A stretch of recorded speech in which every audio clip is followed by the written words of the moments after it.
Elle a été opérée sans anesthésie et elle s'est souvenue de chaque seconde.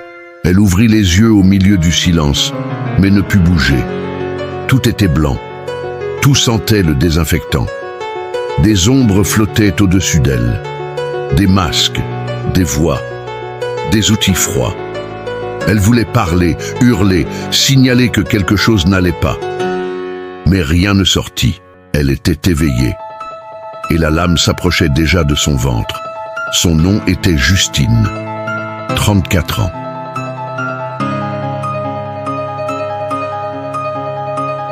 En parfaite santé, à l'exception d'une douleur abdominale persistante. Un kyste à retirer, avait dit le médecin. Intervention simple, rapide, sous anesthésie générale. Mais, au moment où le produit fut injecté, quelque chose échoua.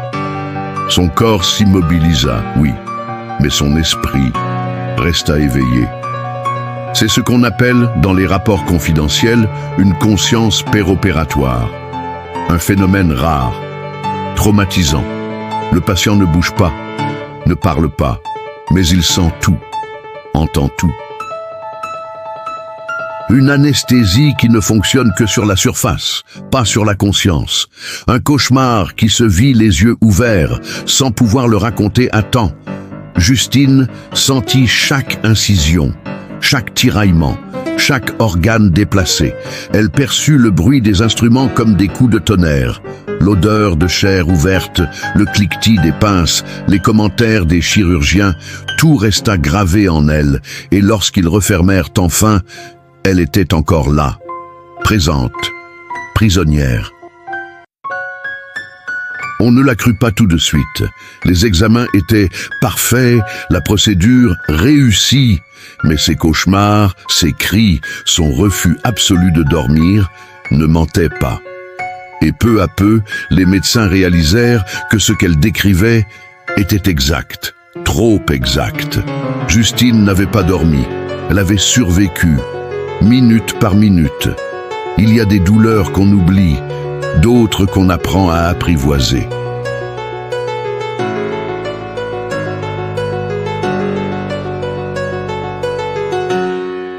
Et puis il y a celles qui laissent des cicatrices que personne ne peut voir, mais que l'on sent, chaque fois qu'on ferme les yeux.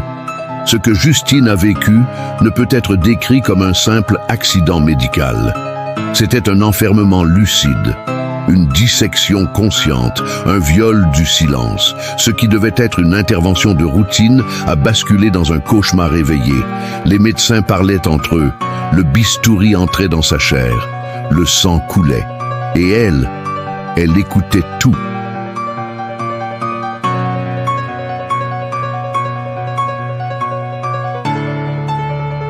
Elle sentait tout, mais elle ne pouvait pas bouger, pas crier, pas se défendre.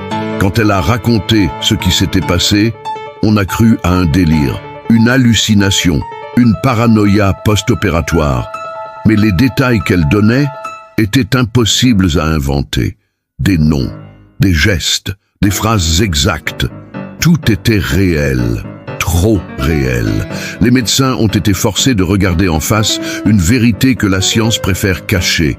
L'anesthésie peut parfois échouer.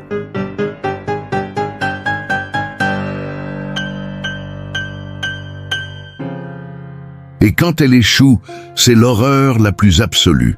Dans cette histoire, vous allez découvrir ce que Justine a ressenti, seconde après seconde, ce qu'on lui a fait, comment elle a survécu, et surtout, ce que cela a réveillé en elle.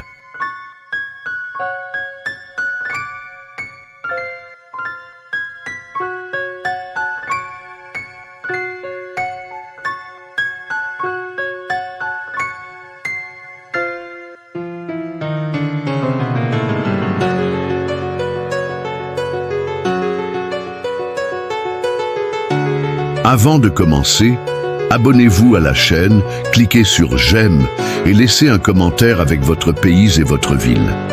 Avez-vous déjà connu un réveil pendant une opération? Pensez-vous que le corps peut se souvenir de la douleur, même quand l'esprit tente de l'oublier? Accrochez-vous, ce n'est pas une légende urbaine, c'est un dossier réel. Et il commence maintenant.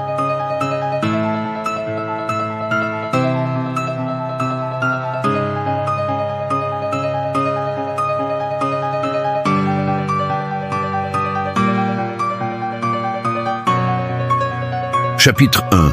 L'injection silencieuse.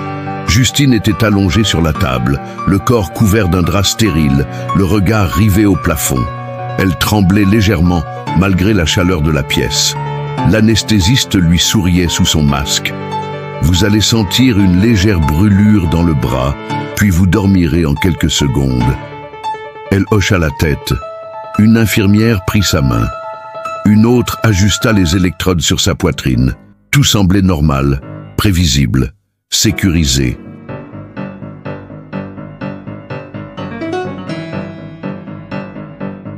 Puis vint l'injection. Un liquide froid s'écoula lentement dans sa veine. Son bras picota, elle sentit sa langue s'alourdir. Sa vue se brouilla un instant, mais alors qu'elle s'attendait à sombrer dans l'inconscience, elle resta là, coincée, présente. Son corps s'immobilisa, mais son esprit resta éveillé. Elle entendait tout, chaque mot, chaque bruit métallique, les roues de la table d'instruments, le léger soupir du chirurgien. Incision en bas à gauche, scalpel, et soudain, la douleur. Une chaleur tranchante lui lacéra le ventre. Elle voulut hurler, rien. Elle voulut bouger, impossible. Son esprit se débattait, mais sa chair était prisonnière. Elle sentit les gants glisser à l'intérieur d'elle, le sang couler le long de sa hanche, les muscles être écartés avec des pinces. Elle comptait mentalement, secondes, minutes, un supplice chronométré. Les médecins parlaient d'elle comme si elle n'était plus là, comme si son corps n'était qu'une enveloppe à réparer.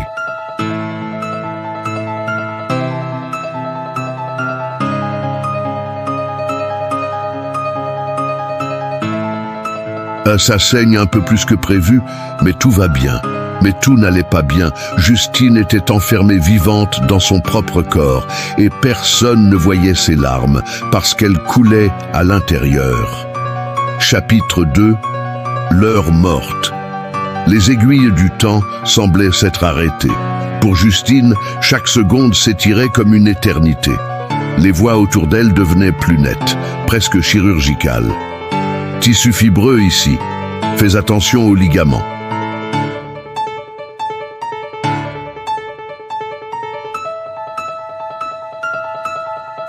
Mais tu vois, le kyste est bien logé entre les deux couches. Elle entendait tout, les commentaires, les plaisanteries banales, comme si elle n'était qu'une table d'opération parmi d'autres, un cas de routine. Mais dans sa tête, le silence était criant. La douleur, elle, était exacte, brute, tranchante. Chaque geste, chaque tiraillement résonnait dans son ventre comme un coup de tonnerre. Le pire n'était pas la souffrance, c'était l'impuissance. Elle ne pouvait pas leur dire qu'elle était là. Qu'elle sentait tout, qu'elle brûlait de l'intérieur. Ses yeux étaient fermés, mais son esprit voyait les couleurs, les gestes, les instruments. C'était comme si son cerveau compensait. Chaque sens devenait plus aigu, plus précis. Elle entendait le rythme de son propre cœur battre contre sa cage thoracique, lent, irrégulier, fragile. À un moment, elle sentit une froideur étrange dans sa poitrine, une gêne sourde, puis un poids. Quelque chose avait mal tourné. Elle fait une hypotension. Donne-lui une charge. Pression en chute, vasopresseur. Il ne savait pas, il pensait qu'elle dormait. Mais elle entendait son propre pronostic vital se jouer comme un bulletin météo. Justine, dans un dernier acte de survie, concentra tout ce qu'elle avait en elle, une impulsion, un soupir, un spasme. Un doigt bougea. L'infirmière fronça les sourcils. « Tu as vu ça? Sa main... » Réflexe musculaire. C'est fréquent. Et le silence retomba. Justine replongea dans l'immobilité. Mais cette fois, elle ne comptait plus les secondes. Elle les gravait dans sa mémoire. Chapitre 3. Le corps cage. La lumière derrière ses paupières était constante, blafarde, chirurgicale. Justine ne savait plus depuis combien de temps elle était là, suspendue entre deux états, morte pour eux, mais vivante pour elle. Le monde extérieur continuait, les voix, les gestes, les instruments. Mais elle Elle n'avait plus de bouche, plus de cordes vocales.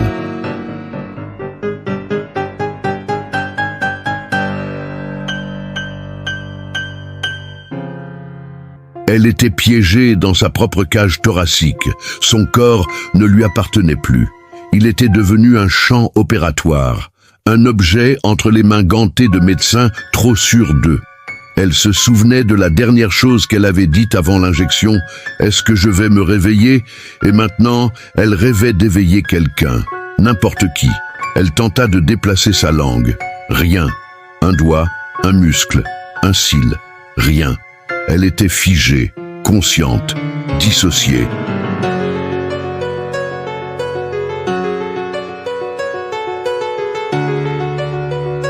Sa respiration était mécanique, régulée par une machine. Elle entendait le souffle régulier du respirateur, comme un compte à rebours cynique. Mais dans cette immobilité, quelque chose d'étrange se produisit. Elle commença à se souvenir. Des choses oubliées, des sensations d'enfance, des douleurs anciennes, des visages flous. Sa mémoire ouvrait des tiroirs scellés, peut-être par protection, peut-être par désespoir. Le passé devenait refuge, la douleur, un repère.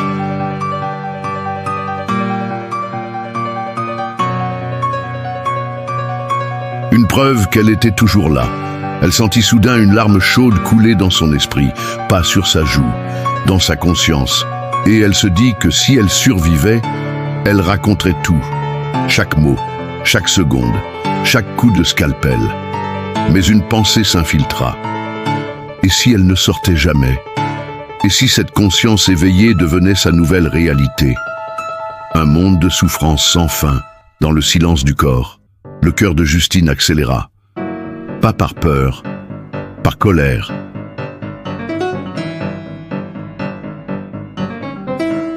Chapitre 4. Le cri muet. Justine avait franchi un seuil. Ce n'était plus seulement de la douleur, c'était une présence. Quelque chose en elle avait commencé à observer, à analyser, à supporter, comme si une autre partie de son esprit avait pris le relais, détaché du corps, mais toujours connecté à lui, un témoin silencieux de son propre calvaire. L'odeur du sang et des antiseptiques formait une brume étrange autour de sa mémoire. Elle distinguait les voix, encore, mais plus nettement. Le chirurgien principal parlait d'un saignement imprévu, une artère mal placée. Ils hésitaient à appeler un spécialiste. On peut gérer. Elle ne ressent rien. Elle voulait rire. Un rire sec, désespéré, comme un animal blessé. Mais rien ne bougea. Rien ne pouvait bouger. Elle se rappela alors un moment d'enfance, la chute d'un vélo, une côte fêlée, la douleur dans la poitrine. Elle avait pleuré pendant des heures. Et là, maintenant, elle aurait tout donné pour pouvoir pleurer, crier, hurler jusqu'à s'évanouir. Mais son cri restait enfermé dans sa gorge paralysée, un cri sans voix, un cri qui déformait son esprit mais que personne n'entendait. Elle se mit à visualiser mentalement un mot, encore et encore, aidez-moi, comme un mantra, comme une prière. Mais aucun dieu ne descendit dans la salle d'opération. Seulement le silence mécanique des machines, le froid métallique de l'outil chirurgical.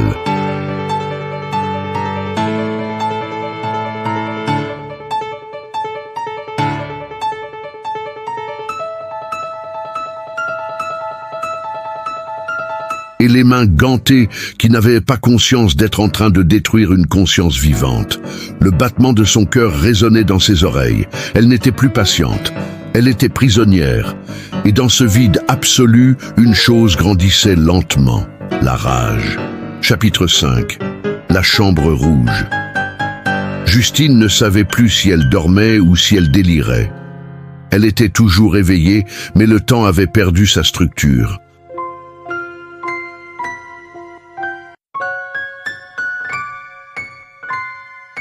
Chaque seconde ressemblait à une étendue rouge, sans début ni fin. Son esprit, autrefois logique, rationnel, commençait à se fragmenter en couches. Elle voyait, elle sentait, elle entendait. Mais au fond, quelque chose en elle criait sans arrêt. Ce cri n'avait pas de voix, mais il était là, constant, un feu intérieur, un feu qui ne brûlait pas la chair, mais l'identité. Elle ne savait plus où finissait son corps et où commençait sa douleur. Elle était devenue cette douleur.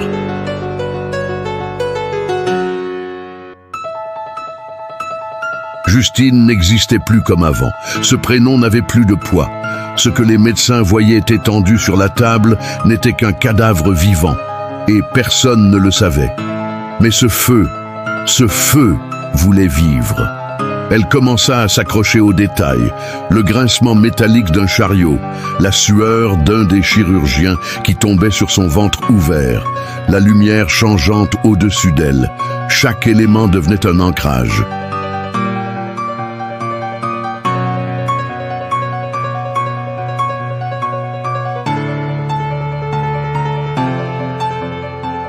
Elle ne contrôlait pas son corps, mais elle contrôlait encore son attention. Et cela, c'était une forme de pouvoir, une forme de résistance. Un moment, elle sentit un picotement au niveau du diaphragme, puis une brûlure aiguë près de la hanche gauche. L'un des chirurgiens avait glissé, une erreur, une maladresse. « Merde, je crois que j'ai touché le nerf périphérique. » Ce n'est pas grave, elle ne sent rien. Mais elle sentait tout.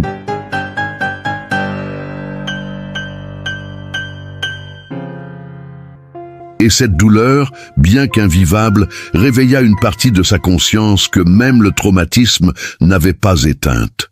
Une étincelle de quelque chose d'encore plus dangereux. La lucidité. Elle comprit. Il ne l'entendrait jamais. Il ne la croirait pas. Elle était seule, enfermée dans son propre corps, dans cette chambre rouge qu'était devenue sa conscience. Alors, elle décida de ne plus supplier.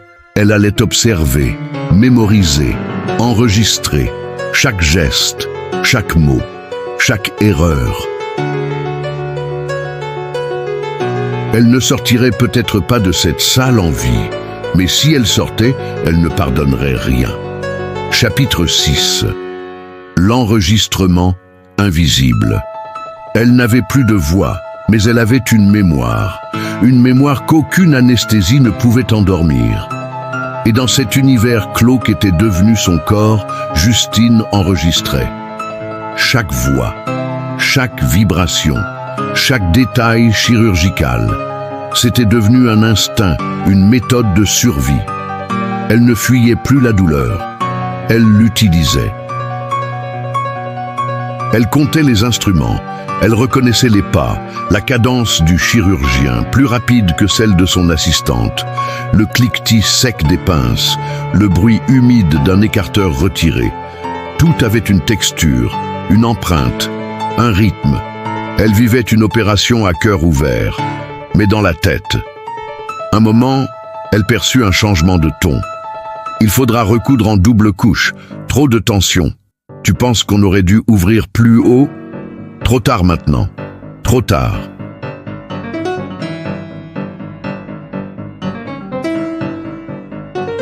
Cette phrase la frappa comme une gifle. Trop tard pour eux. Mais pour elle, il n'était pas trop tard. Elle existait. Elle comprenait. Et bientôt, elle parlerait. Dans l'obscurité intérieure de sa conscience, une image apparut. Celle d'elle-même debout, devant ces mêmes médecins. Non plus comme patiente, mais comme témoin, comme preuve vivante d'un système aveugle et froid. Elle imaginait leurs regards, leur gêne, leur déni, mais elle savait aussi que personne ne la croirait, pas sans preuve. Et alors, elle décida de ne rien oublier, de tout mémoriser, de graver dans son esprit un témoignage anatomique, mot pour mot, geste par geste. Elle sentit une nouvelle douleur, plus profonde, comme une lame lente traversant les couches internes. Et à ce moment précis, elle eut une certitude glaciale. Ils n'avaient aucune idée de ce qu'ils étaient en train de faire. Et quand ils la regarderaient dans les yeux plus tard, dans le service de réveil, ils verraient.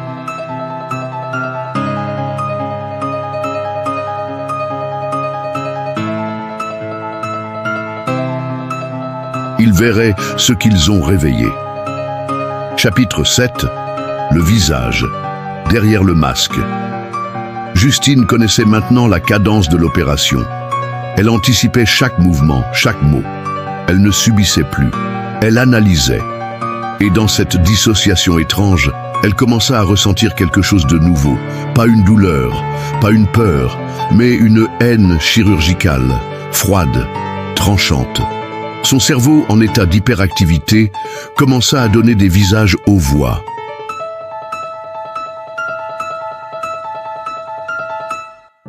À deviner les traits sous les masques. Le chirurgien principal, autoritaire, précis, impatient. L'anesthésiste, absent, confiant, distrait. L'infirmière, méthodique, mais épuisée. Elle voyait chacun d'eux, avec clarté, avec une précision qui la terrifiait.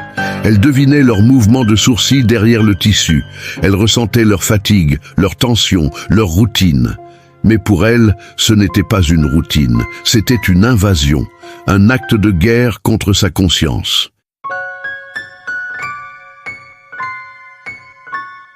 Elle perçut soudain un moment de flottement dans la salle, quelque chose d'imprévu. Tu as vu ça? La tension chute encore. Augmente le débit, peut-être qu'elle fait une réaction. Une réaction. Oui, mais pas celle qu'il croyait. Justine sentait son propre système se battre, non contre la douleur mais contre l'oubli. Son corps voulait sombrer, mais son esprit tenait. Il luttait, il refusait d'éteindre la mémoire.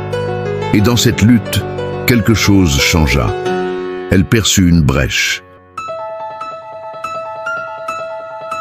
Une fissure dans le voile.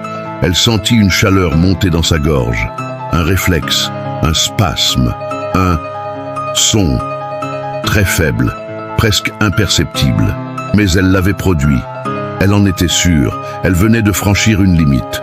Elle pouvait encore parler, pas avec des mots, mais avec la force d'un cri ancestral, un cri qui traverse la chair pour frapper l'âme. Et elle savait maintenant, elle sortirait d'ici, et ils allaient devoir l'écouter.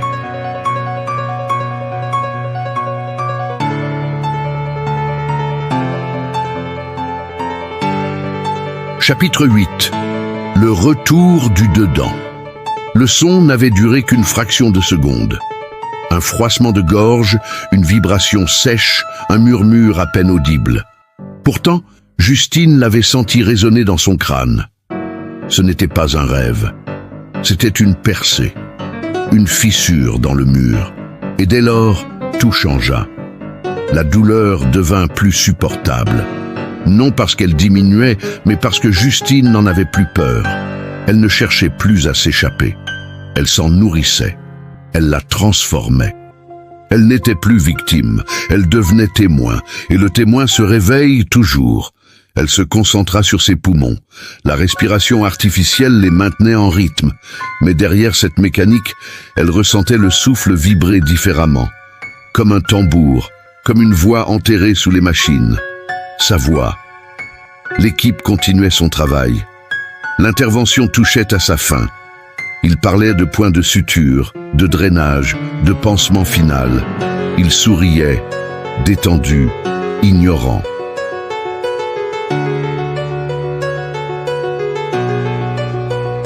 Encore une de faite.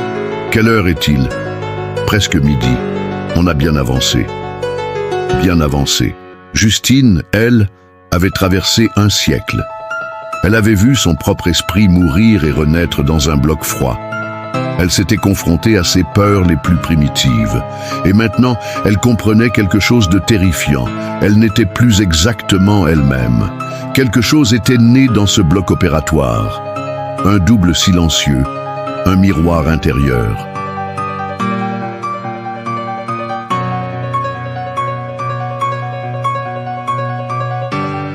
Une entité faite de mémoire, de colère, de douleur. Une Justine intacte en surface, mais fracturée au plus profond. Et quand l'équipe commença à l'extuber, elle sut. Elle allait pouvoir bouger, parler, exister à nouveau. Mais ce qui allait sortir d'elle ne serait pas un simple récit. Ce serait un acte, une revanche, un procès à ciel ouvert. Et lorsque ses paupières frémirent pour la première fois, l'infirmière sursauta. Elle vit quelque chose dans les yeux de Justine. Pas une plainte.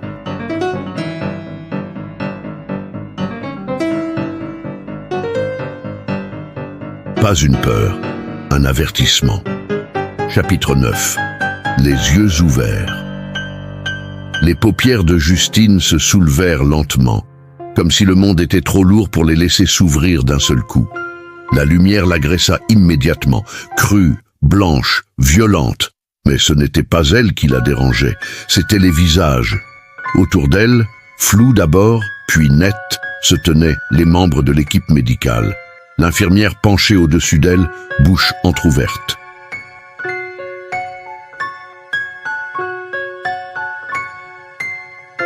Le chirurgien principal, masqué mais visiblement tendu. L'anesthésiste qui regardait le moniteur avec plus d'attention qu'elle. Et Justine les regardait, un par un. Le silence dans la salle était glacial. Le genre de silence qui n'existe que quand quelqu'un revient d'un endroit où personne n'est censé survivre. « Elle est réveillée plus tôt que prévu », murmura une voix. « C'est l'effet des produits ? Non, c'est autre chose. » Justine ne parlait pas encore.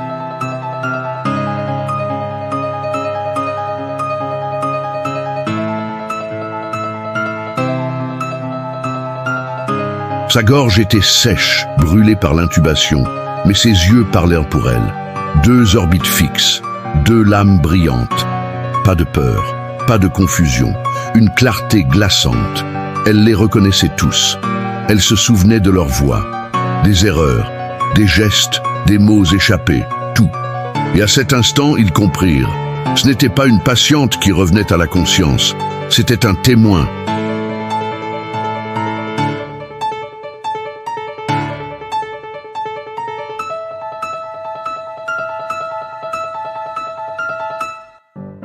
Ils tentèrent de détourner le regard, de cacher leur malaise derrière des sourires médicaux, mais le malaise avait déjà infecté l'air. Quelque chose s'était passé pendant cette opération. Quelque chose qu'ils ne pourraient jamais effacer. Quand elle tenta de parler, seul un souffle sortit. Mais ce souffle, ce simple murmure rauque, gela l'anesthésiste sur place. Elle ne disait pas « bonjour ». Elle ne demandait pas ce qui s'était passé.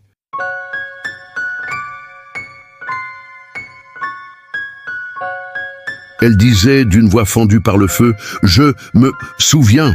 Ce n'était pas une plainte, c'était une déclaration de guerre. Et dans ce lit, entourée de ceux qui l'avaient laissé hurler en silence, Justine fit une promesse. Elle parlerait, elle écrirait, elle exposerait tout. Ce bloc opératoire allait devenir une scène de crime. Chapitre 10. L'incision inverse. Le corps de Justine se remettait lentement, mais son esprit, lui, ne cicatrisait pas.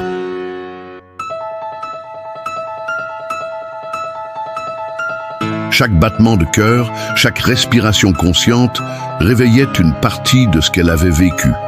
Ce n'était pas du stress post-traumatique. Ce n'était pas une peur irrationnelle. C'était une mémoire vivante, organique. Le médecin-chef tenta de venir la voir seule 2 jours après l'opération. Il croyait au silence, à l'omission, à l'autorité blanche des blouses immaculées. Il parla longtemps, avec des mots mesurés. L'intervention a été un succès.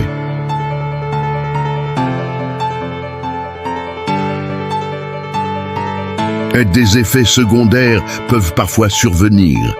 Nous allons vous accompagner. Justine le laissa finir, puis elle se redressa lentement dans le lit. Les perfusions accrochées à son bras tremblaient légèrement. Et alors, sans sourire, sans trembler, elle dit « Vous m'avez entendu saigner ». Le silence fut absolu. Un vide chirurgical. Les jours suivants, elle demanda ses droits, ses données, les images, les enregistrements, les relevés de surveillance. Et surtout, le rapport de l'anesthésie. Ce document où rien n'apparaissait d'anormal, rien, comme si elle n'avait jamais été là, comme si sa conscience n'avait jamais hurlé dans le néant. Mais elle savait, et elle n'était plus seule. Sur un forum médical obscur, elle trouva d'autres noms, d'autres voix, des récits identiques, des corps piégés dans le sommeil chimique, mais avec des esprits en feu. Tous avaient été réduits au silence. Justine, elle, décida d'inciser. Elle écrivit tout. Chaque mot, chaque sensation, chaque erreur. Elle nomma les responsables, elle décrivit la salle, la lumière, les gestes. Son témoignage fut publié, partagé, débattu. Et lentement, le mur du silence médical commença à se fissurer. Mais dans l'ombre, une peur s'installait chez ceux qui avaient oublié d'écouter. Car parfois, la vérité ne guérit pas, elle saigne. Le cas de Justine Delval n'apparaît dans aucun manuel officiel. L'hôpital a clôturé le dossier. L'équipe a été déplacée. Aucune plainte n'a abouti, mais dans certaines écoles de médecine, son nom circule, pas comme une patiente, comme un avertissement. Elle vit aujourd'hui dans une petite maison, loin des hôpitaux. Chaque cicatrice sur son ventre est une lettre, une phrase, un souvenir. Elle n'a plus jamais dormi profondément.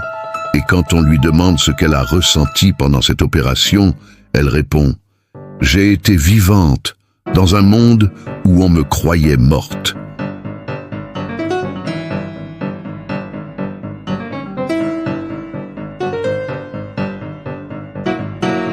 Et parfois, dans le silence de la nuit, elle murmure une phrase que seuls les chirurgiens craignent vraiment entendre. « Je me souviens de tout.